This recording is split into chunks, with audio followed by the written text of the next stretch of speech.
like on walls nowadays. Even at like shops and shit that you go to, dude, you can see like little bags on the wall, like stacked bags. Like up is just so convenient. Like, Yeah. we watched a lot of videos of those vertical gardens in China. Yeah. Where they had like those cycling things, like Even that rotisserie. Kimbal Musk one, dude. There was one with Elon Musk's brother, dude, or something. Really? Yeah. That's crazy. And he was also doing it like eco farm, dude. It's just such a unique thought, because if you harvest things upright, you save so much space that you wouldn't need on the ground. Yeah. But it only applies to certain crops, certain things you just... But the thing is, you also need to pay attention to that. Have you seen that one desolate city in China? Well, not desolate or something, but there's one place where the oaks didn't actually plant the things, and like it started growing up in the building. Not plant, sorry, just look after it. Oh, like the maintenance wasn't good. Maintenance. So those things just started growing inside the houses, all over the balconies, hanging everywhere, and it just looks heavy. It's like overtaken everything. See, what there I think is an opportunity for like people that are previously on the streets to be employed by the government to come prune bushes. Like, you don't have to be technologically advanced to be able to cut a fence. Yeah. It gives people. Well, that's the thing is that you come off the streets. Yeah, it's kind of hard to prove your skills at that point. Yeah, but it's a government job. Yeah. That's where I think all the things should be, like skills development should be headed by the government. Because it gets people off the streets, it gets people enabled, it gives you a skill to do something with your life. But that's also like saying public schooling should be a thing like for everyone, but like not everyone gets access to school. But that's also assuming that everyone pays the tax. Like, it's fair to say, if everyone got school for free, everyone should be paying tax. But we live in a country where like not the majority is paying the tax, and we have a majority asking for free education. Yeah. So that infrastructure must be supported on the taxpayers and the government funding towards that, which all comes from tax. Yeah. So in like a country like Sweden, where the tax rate is super high, but everyone gets everything's taxed. covered. Everything's covered. Hey, but that's worrying in South Africa. Do you think if you gave us more money, they'd use it responsibly? You can imagine people not worrying about going to a government hospital. Imagine. Fair enough. And there's a lot of people now, especially after COVID, where that's the only option. You can't afford a medical aid anymore. So your only choice is a government hospital. Yeah. Where you're hoping you don't go in for like a casual arm operation and come out with like your fucking leg gone. Yeah. It's like there's been some crazy shit in South Africa. It can happen quickly, dude. We've got one or two like just labeling, machines going off, ESCOM switching off power for 10 seconds. Like, it doesn't help. Okay, maybe ESCOM switches the lights off and they've got a Jenny, but what if someone forgot to go buy the diesel, or there's a fucking diesel strike? Yeah. Or diesel your price system has to up and now they reboot. can't afford to buy. Or your systems have to reboot during a crucial time or something like that. But I'm sure a lot of those things have batteries. But yeah. I don't know, dude.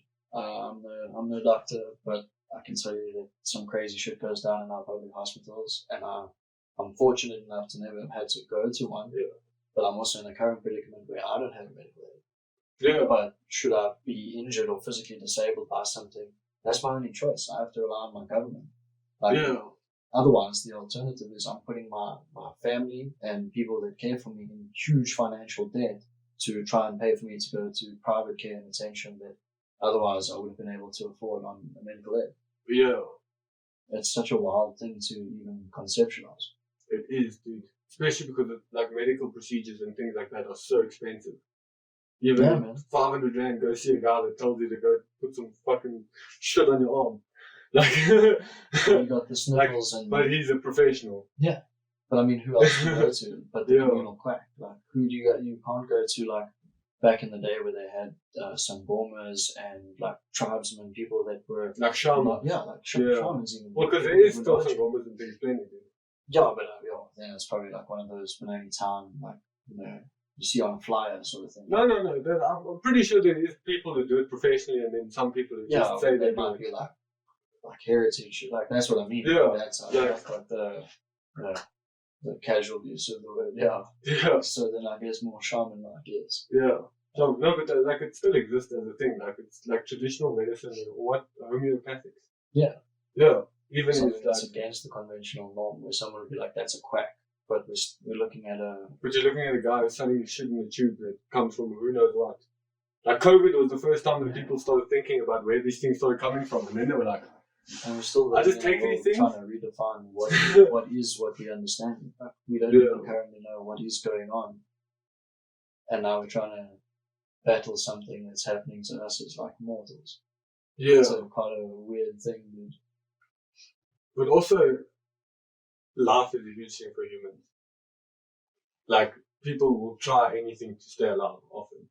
Yeah, dude, I guess that's why medical aids and things have such a grip hold on society, because you can't afford to let that loved one go. And if you, you take out the loan to pay for them to have surgeries and things to stay alive, you're putting yourself in huge financial debt for possibly the rest of your life at the hopes that they stay alive.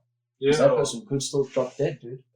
Then you left with could leave hospital and end up in a car accident. Like, anything can happen. You could survive the life-threatening surgery and come out alive, man. And like you said, hit by a car. Boom. Like, it's so random. It's your time to just fly, man. Well, yeah, that's why I think we all just get given a lifetime that's indefinite. Completely, like, there is no number that exists. To go for some kind of surgery and shit like that. Yeah. It's so wild. Luckily, mine has just been like appendix and wisdom, so it's nothing major. Yeah, man. I think even like less mortal and even like physically disabling. Like your dad and his finger, my mom and her back, Martin and his leg. Like imagine being in a predicament where you're faced with the difference being either you're going to have loss of function or you get to keep using that thing the rest of your life. That's something you still got to live with. It's something you'll like every day be there with you. Yeah. But that's the thing is some people can get used to it, but some people still have a rough time with it. Some people do. Your dad said for a long time he could still feel the tip of his finger. Like that's a crazy. Do you imagine? Like, ghost pains, dude. Ghost pains. Yeah. Like, feeling something that you know used to be there, but it's not within you anymore. Yeah. It's not there. Like, it's confusing, but they've even checked this out with leaves and things. I don't know how like proven this is, but I've watched some things where they have like a leaf and they run this one like energetic scan on it or something. I'm not sure what the machine is, but like you can cut the leaf and you can still see the shape of where the other things were within its structure for a few seconds before it like dies out or whatever that energy is. Like no idea. Yeah, no, that's a confusing one. I might have gotten into the back end of conspiracies or some shit. Not conspiracies, but like just some random shit of some guy showing me something and then like, I believe that. You too long in one of those black dodgy videos pop up and you're like, I'll listen to this guy. Yeah. Hey, but that's how you get trapped, eh? I've been through many a conspiracy. Many. It's easy to trap Dawn. Yeah.